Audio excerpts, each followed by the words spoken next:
ছিল এই 3 মাস অবসরে যদি পড়তাম তাইলে তো আজকে ভার্সিটিতে চান্স পেয়ে যেতাম, ঠিক কি না?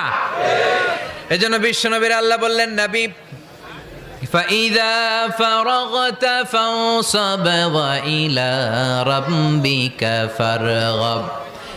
মাদানী জীবনে, মাক্কি জীবনে, দাওয়াতি কার্যক্রমের পরে, রাষ্ট্রীয় কার্যক্রমের পরে যখনই আপনি অবসর পাবেন তখনই আপনি ইবাদত করেন, তখনই বেশি বেশি আল্লাহর কাছে দোয়া করে। দোয়াটা খুব শক্তিশালী, কিন্তু আমরা অনেকে জানি না কি করে দোয়া করতে হয়। সিনসিয়ার দোয়া ইজ লাইক এ মিসাইল। আপনারা প্রায় পত্রিকায় শুনবেন আমেরিকা অমুক দেশে মিসাইল হামলা করেছে, শুনছেন?